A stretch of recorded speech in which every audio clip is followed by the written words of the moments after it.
Expanding into new markets presents lucrative opportunities, as well as risks. Potential threats in new territories include corporate corruption, malpractices, and fraud, which most firms have to face. Corruption and fraud cover a wide array of situations, but it is the unobtrusive yet more prevalent forms of fraud and corruption that create the biggest risks for organizations.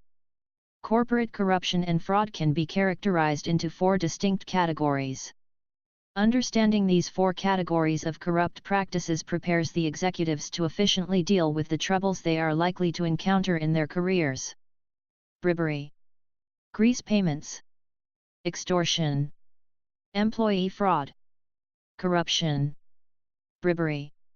Most corporations in new markets face problems when their people are asked to make payments by the local government or political figures in order to achieve a business contract, acquire regulatory approval of a product, reduce taxes, or avoid customs duties.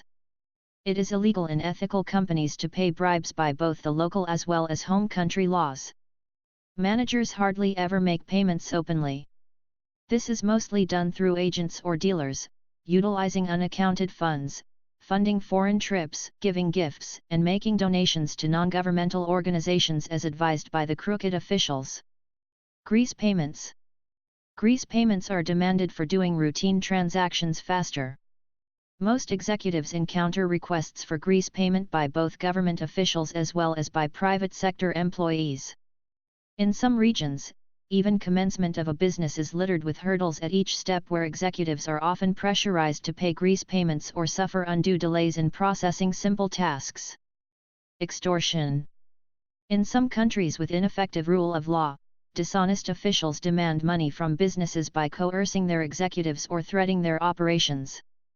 Executives new to such places typically fall prey to these coercers and succumb to make payments.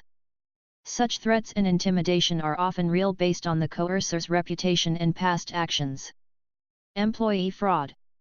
Another common menace in corporate organization is the involvement of senior executives in fraudulent activities, such as receiving kickbacks and commissions. Many recent surveys and studies on global fraud have revealed the involvement of senior officials of multinational organizations in the developing markets. Greed is the major factor that tempts senior executives to undertake such fraudulent activities such as faking the books, stuffing the channel with stocks, and forging parallel agreements with customers. Preventing corruption and fraud. It is typically the materialistic politicians and dishonest public officials that are held responsible. However, corruption in most circumstances arises out of reciprocal obligation. The leaders or executives who succumb to the demands of the crooked officials or politicians are equally responsible for the act. To avoid the threats of denting their reputation, organizations must ensure to make dealing with corruption a fundamental organizational capability. A simple way to do it is to devise something beyond policies and controls such as building a culture of ethics and compliance, or operate ethically in any market around the globe. It is critical for the organizations to create internal capabilities to resist corruption and inculcate behaviors and mindsets persistent with strong morals to endure such potential threats as they occur. The 4 principles to combat corporate corruption are of great assistance to executives in this regard. Have basic controls in place. Invest in core functions. Have strong local leadership. Tough it out. Have basic controls in place. Combating corruption becomes easier by establishing appropriate policies, rules, codes, and compliance measures. This starts with assigning appropriate budgets to conduct audits and compliance reviews, training teams to abide by anti-bribery and corrupt practices laws, taking action against corrupt employees, and defining a formal code of conduct for every employee.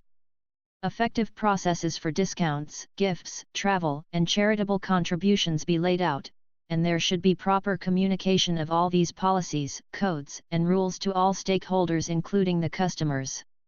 Likewise, proper fraud investigation processes should be formulated, which should be quick, focused, rational, and impartial. Interested in knowing more about how to combat malpractices in your organization?